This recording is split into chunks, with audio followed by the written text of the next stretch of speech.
오늘 은혜 받으실 하나님의 말씀은 느헤미야 12장 1절부터 11절까지의 말씀입니다.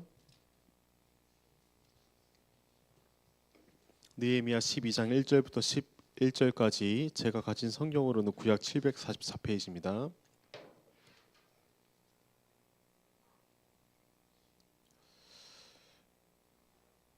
한 절씩 교독하도록 하겠습니다. 스알디엘의 아들 스룹바벨과 예수와 함께 돌아온 제사장들과 레위 사람들은 이러하니라. 제사장들은 스라야와 예레미야와 에스라와 스가냐와 룸과 무레목과 미야민과 마야다와 빌가와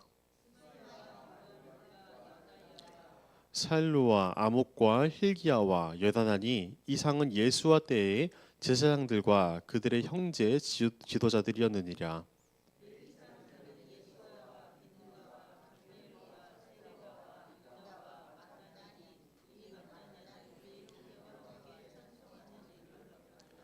또 그들의 형제 박부가와 운노는 직무를 따라 그들의 맞은편에 있으며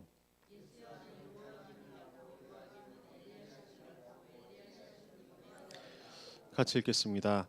요야다는 요나단을 낳고 요나단은 야또아를 낳았느니라. 아멘. 오늘 성경 본문은 이제 이름들만 거의 나와 있던 것 같습니다. 오늘 저는 이 말씀의 제목을 하나님의 질서로 나를 정렬하라라는 제목으로 함께 은혜를 나누도록 하겠습니다. 하나님의 창조의 기사는 굉장히 기묘합니다. 하나님께서는 모든 만물을 창조하셨는데 나무 하나, 작은 풀 하나, 동물 하나 똑같이 만드시지 않으시고 각자의 모양과 개성을 가지고 다른 모양대로 창조하셨습니다. 가장 마지막에 창조하신 사람 또한 마찬가지입니다. 사람도 하나님의 형상대로 지으셨는데 우리가 주변 사람들을 돌아보면 아시겠지만 각기 다르게 생겼습니다. 하나님께서는 왜 우리를 같은 모양으로 창조하지 않으시고 왜 다른 모양으로 창조하셨을까요? 또 그리고 각자에게 개성을 부어주시고 다양한 성향을 부어주셨을까요? 혼자서 생각해 보았을 때 만약에 각자 다 똑같은 모양으로 하나님께서 창조하셨다면은 자연과 생물, 사람이 그랬다면은 모든 것이 다 기계적이지 않을까라는 생각이 듭니다. 세상은 시스템이라는 도로를 만듭니다. 그리고 그 도로 위에 사람들이 지나가도록 합니다. 이 모든 것들 가운데 우주 만물을 창조하신 하나님께서는 우리의 낮은 인식으로는 이 세상 전체를 이해할 수가 없는 그런 분이시기도 합니다. 하나님께서 사람을 다양한 모양으로 지으시고 그다음에 자유의지를 부여하신 이유를 신학적으로 해석을 덧입혀 보면은 우리의 다양한 모습으로 다양한 방법으로 하나님을 찬양하고 하나님을 예배하라라는 의미로도 해석할 수가 있습니다.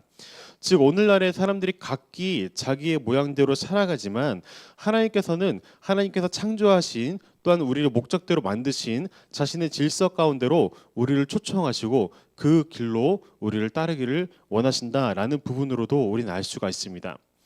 오늘날 우리가 각기 옳다고 생각하는 그런 길을 걸어가는 시대에 가장 중요한 하나님의 뜻과 하나님의 우선순위, 이런 질서가 무엇인지 되돌아보며 스스로를 말씀 안에 정렬하는 것이 하나님의 자녀로서 그 무엇보다도 가장 중요한 믿음의 실천이 됩니다. 이런 부분에서 설교의 제목을 하나님의 질서로 나를 정렬하라 라고 정했습니다. 늘 설교의 본문은 이 본문의 말씀과 굉장히 밀접합니다. 이렇게 사람 이름만 이렇게 나와 있는데 하나님의 질서와 어떤 연관이 있을지 그 내용을 재미있게 성경 말씀을 한번 들어가 보도록 하겠습니다.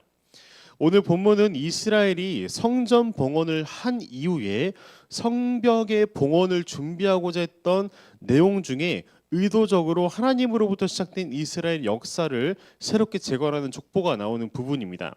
오늘 말씀 1절을 다시 한번 읽어보도록 하겠습니다. 말씀 1절을 읽겠습니다. 시작. 스알디엘의 아들 스룹바벨과 예수와 함께 돌아온 제사장들과 레위 사람들은 이러하니라. 제사장들은 스라야와 예레미야와 에스라와. 아멘.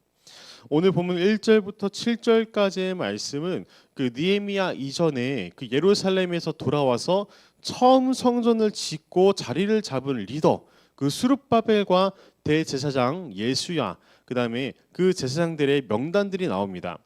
이들은 황폐했던 예루살렘 땅에서 가장 먼저 이곳으로 돌아오고 통곡하면서 이스라엘의 회복을 위해서 가장 먼저 성전의 기초를 놓았던 세대입니다.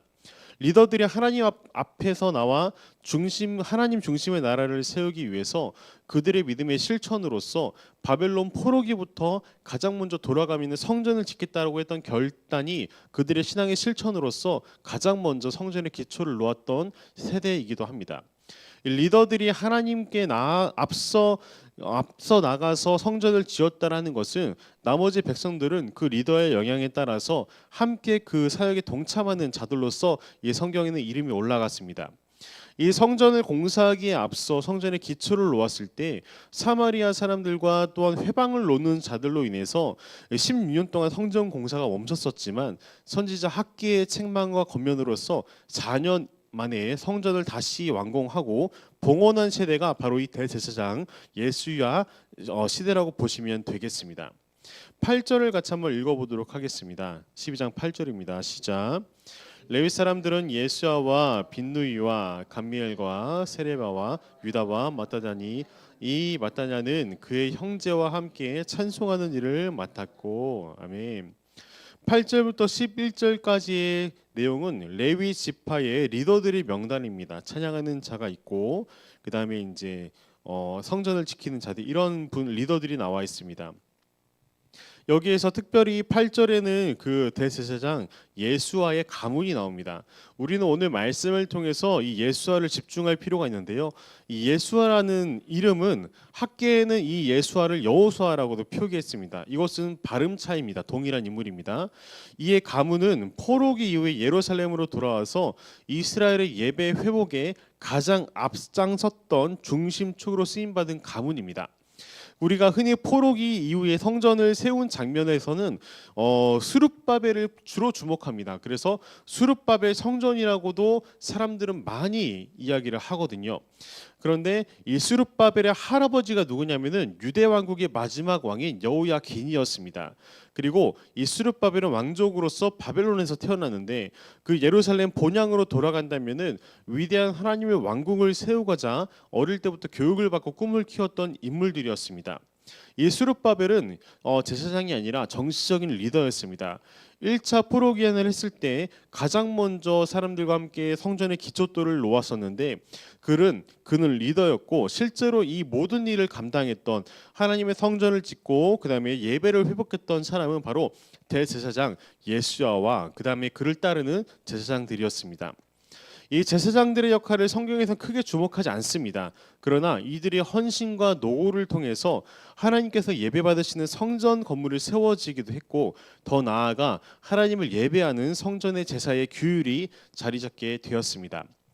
어떤 사람이 대제사장이 되느냐에 따라서 그 나라의 흥망성쇠가 결정되기도 했었습니다. 우리가 잘 아는 남유다와 북이스라엘의 다양한 대제사장들이 있었는데 그들이 어떤 리더십을 갖느냐에 따라서 그 나라가 신본주의가 아닌 인본주의와 세속화와 우상숭배를 겸하는 왕이 나타나기도 했었고요. 그 다음에 어떠한 권리를 가진 대제사장이 세워지냐에 따라서 유다 왕국의 정통성이 멸절될 위기 가운데도 대제사장이 마음의 중심을 지켜서 그 나라를 이끌어가는 그런 리더십을 발휘하기도 했었습니다. 이렇게 예수야는 방금 말씀드린 대로 후자의 사람이기도 했습니다. 그리고 준비된 사람이기도 했습니다. 이 예수야라는 이름은 그 구원자라는 뜻을 가지기도 하는데 우리가 구약에 잘 아는 여호수아라는 이름도 예수야라는 뜻이고 그다음에 선지자 호세아라는 사람도 예수야라는 뜻이고 우리가 잘 아는 구원자 예수 그리스도 또한 바로 이 예수라는 뜻의 이름을 가집니다. 이렇게 구원이라는 이름을 가지고 발음과 표기에 따라서 예수와 그다음에 호세야 그다음에 여호수아 예수 이렇게 부르기도 한다라는 것입니다. 자신이 날 때부터 부여받은 대로 이름대로 살아간다는 것은 굉장히 중요하기도 합니다. 이 바벨론 포로 되어 묶여 있을 당시에 예수아가 태어날 당시가 아마 그랬을 것입니다. 이 아들을 통해서 이 예수아의 그 아버지 대제사장은 이 아버지가 아들에게 이름을 지어줄 때 그 의미를 부여하잖아요. 근데 이 포록이 되었을 때도 예수아라는 이름을 지었을 때 이 아들을 통해서 하나님의 구원을 맛보고 성취하고자 하는 그런 염원을 담아서 이 예수아라는 이름을 분명히 지었을 것입니다. 그리고 여러분들도 마찬가지로 여러분들의 자녀의 이름을 지었을 때도 그 다양한 의미들을 투영해서 지었을 것인데요. 제가 이제 설교 시간에 여러 번 말씀드리기도 했는데 제 이름에도 제 가문에 그런 뜻이 있겠지만 제 선조들의 염원이 담겨 있기도 합니다. 여러분들의 이름의 뜻은 무엇인가요? 이 예수아처럼 하나님의 구원을 염원하고 맛보는 그런 시대의 이름이 적혀 있는 것 같이 여러분들의 이름도 각자의 뜻이 있을 텐데 저의 이름의 뜻은 할아버지께서 지어주신 이름으로서 꼭 이 세상 가운데 필요한 사람이 되라라고 지어주셨었습니다. 그리고 저도 마찬가지로 제 아들의 이름을 지었을 때 마지막 시대에 복음의 열쇠, 이 열쇠를 담아서 이 아이가 가는 곳마다 하나님의 지혜로 닫힌 문이 열리는 하나님의 도구가 되라라는 의미로 이제 이름을 지었는데요. 이렇게 사람의 이름이 쭉 나와 있는 오늘 느헤미야 12장에는 하나님의 놀라운 섭리와 역사가 기록되어 있습니다. 느헤미야 12장 10절 말씀을 다 함께 읽어보도록 하겠습니다. 12장 10절 시작. 예수아는 요아김을 낳고 요아김은 엘리야십을 낳고 엘리야십은 요아다를 낳고. 이렇게 대제사장 예수아의 아들은 요아김입니다. 요아김은 엘리야십을 낳고 엘리야십은 요아다를 낳았는데 우리가 스룹바벨 시대와 그다음에 느헤미야 시대를 생각하면은 시대가 좀 다릅니다.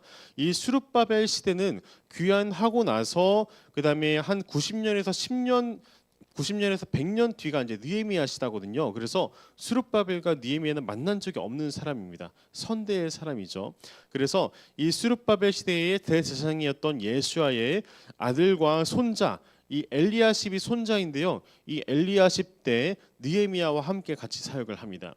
다시 이제 예수아로 돌아오면은 예수아의 이름을 아들의 이름을 요아김으로 지었습니다. 이 요아김의 이름의 뜻이 재밌습니다. 무엇이냐면은 여호와께서 세우신다라는 뜻입니다. 이 요아스가 이제 요아김으로 이름을 지었을 때 이 포로기한 1대 대제사장인 예수아가 자신의 아들을 이름을 통해서 하나님이 세우시는 그 이스라엘을 꿈꾸면서 아들이 그렇게 쓰임 받기를 바랬을 것입니다. 여호와께서 세우신다. 단순히 아들의 이름뿐만 아니라 이 이스라엘 자체를 하나님께서 세우실 것을 기대하면서 이름을 지었을 것입니다. 요아김의 아들의 이름은 엘리야십인데요. 이 하나님이 회복시키신다, 응답하신다 이런 의미들을 가지고 있습니다. 이 성전을 세우는 과정 가운데 많은 어려움들이 있었습니다. 그런데 요아김은 자신의 아들을 엘리야십으로 지으면서 하나님께서 회복하시고 응답하신다라는 부분에 대해서 기대를 했을 것입니다. 실제로 엘리야십이 이 시대에 느헤미야가 총독으로 파견되고 성벽을 쌓는 그런 일들을 진행되고 결국에는 봉헌 예배까지 드리는 일들이 발생합니다. 또한 엘리야십의 아들의 이름이 있습니다. 요야다입니다. 요야다는 하나님께서 아신다라는 의미를 지냅니다. 근데 이 안다라는 의미가 단순히 지식을 안다가 아니라 하나님께서 우리를 안다, 언약적으로 기억하신다라는 의미를 지니고 있습니다. 이 처음에 1대 대제사장 예수아부터 요아김, 엘리야십으로 이어지면서 성전을 세우고 피땀 흘려서 이스라엘의 회복을 위해서 봉사했던 그들의 가문 가운데 하나님께서 함께 하시고 기억하신다라는 언약적인 단어를 이름으로써 세우신 것입니다. 단순히 자신의 가문만이 아니라 이 예루살렘을 회복하고자 했던 포로기 이후의 이스라엘 백성들을 하나님께서 알고 기억하신다라는 의미로서 하나님께 감사의 의미를 담았었습니다. 자, 하나님께서는 이 스룹바벨 이후로부터 느헤미야 시대까지 100년 가까이 이제 시간 간격이 있는데 성전이 완공되고 나서 성전 봉헌을 했습니다. 그리고 60년 동안의 성경의 침묵기가 있습니다. 성전을 봉헌을 했는데 성벽이 없기 때문에 많은 이방인들의 약탈과 그다음 괴롭힘과 그다음에 영적으로 침체되고 성전이 제대로 기능을 하지 못하고 세속적인 유대인들이 이 당시에 자리를 잡고 있었는데 하나님께서는 이러한 상황을 내버려두지 않으시고 니에미야를 파견시키시고 성벽을 짓고 에스라를 통해 말씀을 통해 새롭게 이스라엘을 부흥시키는 그런 놀라운 일들을 하십니다. 자, 이렇게 하나님께서는 성전이 있으나 공동체가 연약했을 때 그 사람들을 한 명 한 명을 부르셔 가지고 하나님의 질서 가운데 동참하는 자들을 계속해서 부르시고 이스라엘을 그 가운데 정렬시키는 역사를 우리는 느헤미야를 통해서 알 수 있습니다. 이 본문 12절에서 21절의 내용은 느헤미야의 전 세대의 제사장들의 가문의 이름이 나오고 22절부터 26절까지는 느헤미야 시대까지 제사장들과 레위인들의 직무 목록이 나오는 것으로 오늘 설교 본문의 분량이 이렇게 진행이 됩니다. 왜 성경 느헤미야서의 사람들의 이름이 많이 차지할까? 라는 부분에서 우리는 주목할 필요가 있는데요. 하나님께서 역사를 세우시고 역사를 새롭게 이어가실 때에 계보를 통해 말씀하신다라고 제가 저번에 한번 말씀드리기도 했습니다. 그리고 하나님께서는 결단한 자들의 이름을 통해서 새로운 세대와 새롭게 언약을 맺으십니다. 저는 인생을 오래 살지 않았습니다. 그러나 하나님께서는 이 세상 가운데 어떠한 사람들을 사용하시는지 알 것 같습니다. 오직 하나님 말씀 가운데 굳게 서서 시대와 풍족 가운데 쓸려가지 않는 그런 사람들을 하나님께서 사용하신다라는 것을 성경과 또한 역사를 통해서 우리는 알 수 있습니다. 누구나 다 만들어진 길 가운데 가고 누구나 다 정형화되고 통일되고 획일화된 그런 길을 가고 그런 신앙생활을 하는 부분에서도 하나님은 우리를 각기 다른 모양으로 지으시고 개성을 주시고 각자의 소명을 주신 이유는 하나님께서 동일한 세상 가운데서도 하나님 말씀으로 굳게 서는 그 한 사람의 리더를 통해서 하나님의 구원의 역사를 이루어간다라는 부분을 우리는 잘 알고 계실 것입니다. 각 시대별로 하나님을 믿고 구원받은 사람들이 많습니다. 그러나 그 시대 가운데 모든 사람들이 예배자로서 하나님의 구원의 장에 초청되었지만 그 시대를 이끌어가는 리더가 세워지는 건 또 다른 이야기이기도 합니다. 우리나라는 5천년 역사 중에서 하나님을 믿은 그 시간이 정말 짧습니다. 한 170년, 180년 본격적으로 한국 선교의 시간을 1885년으로 잡고 있거든요. 그때부터 정착되어 있는 선교사들의 시간이라고 보기도 하는데 물론 그 전에도 성경을 통해서 복음을 전달했던 선지자들 그 선교사들이 있었지만 우리나라가 이렇게 하나님의 은혜 가운데 교회가 세워질 경제가 발전하고 이런 부분은 절대 그냥이 아닙니다. 하나님의 특별한 은혜와 그 시대마다 하나님께서 세우신 사람들을 통해서 하나님께서 교회를 세우시고 또한 이 침침한 어두운 세상 가운데 길을 보여주시는 그런 하나님의 은혜가 있었습니다. 오늘은 특별히 오늘부터 토요일 새벽까지 이 시티미션 교회에서 갓 버먼트라고 해가지고 하나님의 나라의 그 정부와 관련된 그런 기도회와 운동이 열립니다. 오늘은 특별히 또한 우리나라에 큰 혼란이 있었던 계엄이 발생하고 난 1년이 된 날이기도 합니다. 지금까지도 나라가 평안하기보다는 굉장히 불안하고 국제 정세가 어려운 시대입니다. 우리는 이러한 시대 가운데 하나님의 말씀 위에 굳게 서는 그 사람이 내가 되어야 합니다. 그 다음에 하나님께서는 이런 하나님의 질서 가운데 우리를 초청하시고 우리를 그 안으로 정렬시키고자 말씀을 통해서 우리를 이렇게 말씀의 자리로 부르신다라는 것을 저는 이 새벽 예배를 통해서 알게 되었습니다. 제 개인적인 염원이 있습니다. 설교를 준비하면서 시티미션교회 모든 성도가 이 대제사장 예수와 이 구원이라는 이름을 가진 예수와 같이 하나님께 마음을 쏟고 작은 일에 충성하는 한 사람 한 사람의 모든 성도님들로 세워지기를 그렇게 꿈을 꾸면서 설교를 준비했습니다. 교회 안에서도 정말 다양한 일들이 있습니다. 많은 사역이 있습니다. 많은 봉사들이 있는데 정말 작은 일, 이 작은 일에도 하나님의 구원 가운데 감사하는 마음으로 그 일에 동참하는 일에 내가 나아간다면은 하나님께서 나를 통해서 그 질서 가운데 우리를 정렬시키시고 그 일을 이루어 가실 줄로 믿습니다. 이 교회 가운데 작은 일이 너무 많습니다. 먼저 예를 들어서 일주일에 시간을 쪼개서 예배당을 정돈하는 일, 혹은 1층의 테이블을 정돈하는 일, 화장실을 정돈하는 일, 또한 우리 각자의 부서에서 헌신돼서 봉사하는 일, 또한 우리의 물질을 쪼개서 선교 사역에 약정을 드리는 일, 다양하게 많습니다. 하나님께서는 큰 사람의 리더를 사용하시지만 작은 사람들의 작은 리더들을 통해서 하나님의 교회를 만들어 가시는 분이십니다. 그래서 앞서 나간 리더만 우리가 기도하고 격려하는 것이 아니라 우리 한 사람 한 사람이 리더가 되어서 이 교회를 하나로 만들어 가는 것이 그리스도의 몸된 교회로서 우리가 하나됨이 중요한 일이기도 합니다. 말씀을 읽고 오늘 설교를 마치고자 하는데요. 로마서 8장 16절 18절 말씀입니다. 로마서 16장 18절 8장 16절 18절 같이 읽도록 하겠습니다. 시작. 성령이 친히 우리의 영과 더불어 우리가 하나님의 자녀인 것을 증언하시나니 자녀이면 또한 상속자 곧 하나님의 상속자요 그리스도와 함께한 상속자니 우리가 그와 함께 영광을 받기 위하여 고난도 함께 받아야 할 것이니라. 심각하건대 현재의 고난은 장차 우리에게 나타날 영광과 비교할 수 없도다. 아멘. 오늘 이 예배를 통해서도 하나님께서는 자신의 질서 가운데 우리를 초청하십니다. 특별히 독생자 예수 그리스도 십자가에서 찢기시고 부활하신 그 예수 그리스도를 통해서 우리가 하나님의 초청이 모든 자에게 열렸습니다. 우리가 오늘 이 시간 기도할 때에 특별히 하나님의 질서 가운데 우리를 초청하여 주시옵소서. 하나님, 정말 시대가 어지럽습니다. 혼란합니다. 불분명합니다. 이런 시대에 질서이신 하나님을 바라보고 질서 가운데 우리가 들어가길 원합니다.